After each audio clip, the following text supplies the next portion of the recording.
Assalamualaikum warahmatullahi.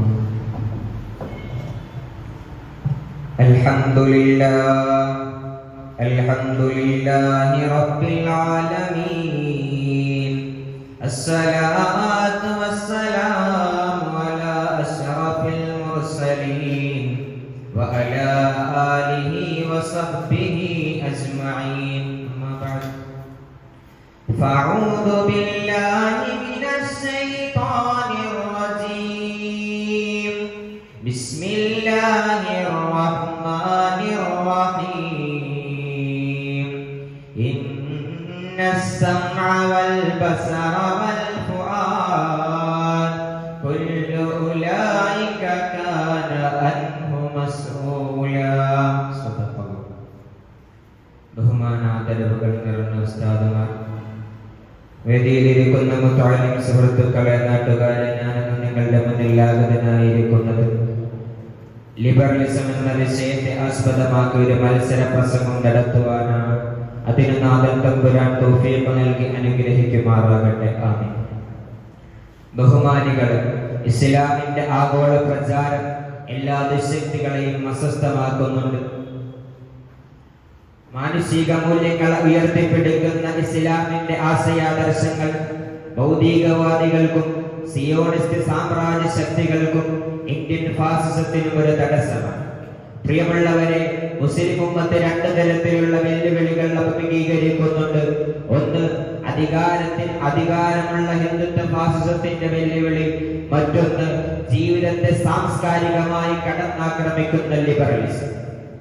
ചെറുപ്പ വലിപ്പമോ ആൺപെൺ വ്യത്യാസമോ ഇല്ലാതെ liberalism സർവ്വ മേഖലയിലും കടന്നുകൂടിയിരിക്കുകയാണ്. മതത്തിന്റെയും സമൂഹത്തിന്റെയും നിയന്ത്രണങ്ങളിൽ നിന്ന് വ്യക്തിയെ മോചിപ്പിച്ച് വ്യക്തിയുടെ അവകാശങ്ങൾക്ക് സ്വാതന്ത്ര്യം നൽകുക എന്ന വാദമാണ് ലിബറലിസത്തിന്റെ കാഴ്ചപ്പാട്. ദൈവം, മതം, പരലോകം, പ്രവാചകന്മാർ ഇവയൊന്നുമില്ല എന്ന ആശയം നവലിബറലിസ്റ്റുകൾ വളർത്തിക്കൊണ്ടിരിക്കുമ്പോൾ ഈ ആശയം ലോകത്ത് പ്രകടമാകുന്നത് മൂന്ന് തരത്തിലാണ്. സാമ്പത്തിക മേഖലയിൽ മുതലാളിത്തമെന്നും, രാഷ്ട്രീയ മേഖലയിൽ ഡെമോക്രസി എന്നും, സാംസ്കാരിക ജീവിത മേഖലയിൽ ലിബറലിസം എന്നുമാണ്. പ്രിയമുള്ളവരെ, ഫ്രീ സെക്സ് മാനുഷിക മൂല്യങ്ങൾക്ക് നിരക്കാത്തതാണെങ്കിൽ ലിബറലിസം സാംസ്കാരിക ജീവിതത്തിൽ കടന്നു വരുന്നതോടുകൂടി അത്രയും കാലം തെറ്റായി കണ്ടിരുന്ന പലതും നോർമലൈസ് ചെയ്യപ്പെടുകയാണ്. സ്ത്രീയും പുരുഷനും ഒന്നല്ല രണ്ടും രണ്ട് തന്നെയാണെന്നതാണ് പ്രകൃതി മതം പഠിപ്പിക്കുന്നതെങ്കിൽ, സ്ത്രീക്കും പുരുഷനും രണ്ടും രണ്ട് തന്നെയാണ്. സ്വഭാവമായാലും ശരീരഘടനയായാലും ശരീരങ്ങൾ നിർവഹിക്കുന്ന പ്രവർത്തനങ്ങളായാലും രണ്ടും രണ്ട് തന്നെയാണ്. ഇത് പ്രകൃതി കനിഞ്ഞരുടെ ഒരു വേർതിരിവാണ്. സ്ത്രീക്ക് പുരുഷനോടും പുരുഷന് സ്ത്രീയോടും തോന്നുന്ന ആകർഷണീയത പ്രകൃതിപരമാണെങ്കിൽ, തോന്നുന്നത് പോലെ ലൈംഗിക വീഴ്ച നടത്തുക എന്നത് നാൽക്കാലികളുടെ സ്വഭാവമാണെന്നാണ് ഇസ്ലാം പഠിപ്പിക്കുന്നത്. അതിന് മനുഷ്യന് സാധ്യമല്ല എന്ന് ഇസ്ലാം പഠിപ്പിക്കുമ്പോ എന്തുകൊണ്ട് മനുഷ്യന് സാധിക്കുന്നില്ല എന്ന മറുചോദ്യമാണ് നവലിബറലിസ്റ്റുകൾ ഉയർത്തുന്നത്. പ്രിയപ്പെട്ടവരെ, ലിബറലിസം മുന്നോട്ട് വെക്കുന്ന രണ്ട് ആശയങ്ങളിലൊന്ന് ഹാം പ്രിൻസിപ്പലാണ്. ഹാം പ്രിൻസിപ്പിൾ എന്ന് പറഞ്ഞാൽ മറ്റൊരാൾക്ക് ദോഷകരമാകാത്ത രീതിയിൽ തനിക്കെന്തും ചെയ്യാനുള്ള അവകാശമാണ് അവർ മുന്നോട്ട് വെക്കുന്നത്. രണ്ടാമത്തെ കാരണം എന്തെന്നറിയോ? സുഖസിദ്ധാന്തമാണ്. ഒരു പ്രവൃത്തിയുടെ പരിണിത ഫലം ദുഃഖത്തെക്കാൾ വലിയ സന്തോഷമാണ് നൽകുന്നതെങ്കിൽ അത് ശരിയാണെന്നതാണ് നവലിബറലിസ്റ്റുകൾ വാദിക്കുന്നത്. അത് ശരിയാണെന്നതാണ് അവരുടെ വാദം. ഫ്രീ സെക്സിന്റെ പേരിൽ മാനസിക സമൂഹം ഇന്ന് വരെ ലൈംഗിക വൈകൃതങ്ങളായി കണ്ടിരുന്ന സ്വരതിയും സമരതി, ശിശുരതി, മൃഗരതി എന്നിങ്ങനെയുള്ള സർവമാന സകല അധിനിവേശങ്ങളും സാമാന്യവൽക്കരിച്ച് പുതിയ സംസ്കാരമായി വളർത്തിയെടുക്കുകയാണ്. പാശ്ചാത്യത്തിൽ പരീക്ഷിച്ച് പരാജയപ്പെട്ട നവലിബറലിസ്റ്റുകളുടെ പാശ്ചാത്യത്തിൽ പരീക്ഷിച്ച് പരാജയപ്പെട്ട അപരിഷ്കൃത നിയമങ്ങൾ അണ്ണാക്കുടാതെ വിഴുങ്ങുന്ന അധമന്മാരായി നാം അതപ്പതിച്ചൂടെ. പ്രിയമുള്ളവരെ, അല്ലാഹു സുബ്ഹാനഹു വ തആല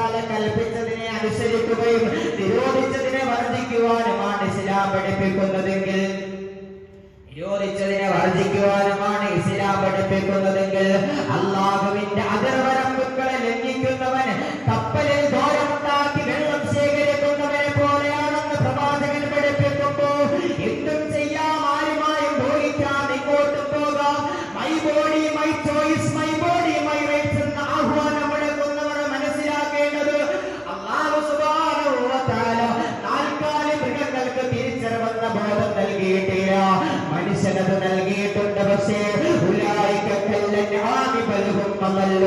അവന് മൃഗങ്ങളെ പോലെയാണ്, അതെല്ലാ മൃഗങ്ങളെക്കാൾ അധപ്പതിച്ചവരെ പോലെയാണെന്ന് ഖുർആൻ പഠിപ്പിക്കുന്നു.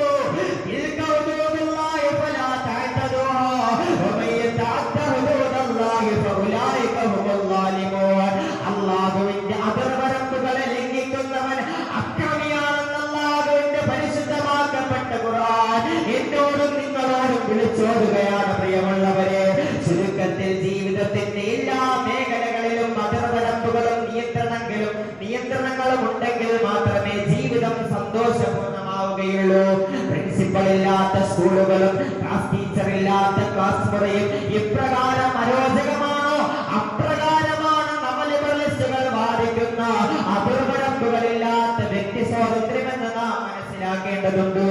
നവലിബറലിസ്റ്റുകളുടെ വ്യക്തി സ്വാതന്ത്ര്യം എന്ന ഈ വാക്കിൽ നിന്നും ഒരിക്കലും ചതിക്കുഴികളിൽ വീഴാതെ ഇസ്ലാമിന്റെ ആശയാദർശങ്ങളിൽ അടിയുറച്ച് ജീവിക്കുവാൻ നാഥൻ തമ്പുരാൻ തൗഫീഖ് നൽകി അനുഗ്രഹിക്കുമാറാകട്ടെ എന്ന് പറഞ്ഞുകൊണ്ട് ഞാൻ എന്റെ ചെറുപ്രസംഗം അവസാനിപ്പിക്കുന്നു. ആഖിറു ദഅ്വാനാ അൽഹംദുലില്ലാഹി റബ്ബിൽ ആലമീൻ. അസ്സലാമു അലൈക്കും വറഹ്മത്തുള്ളാഹി.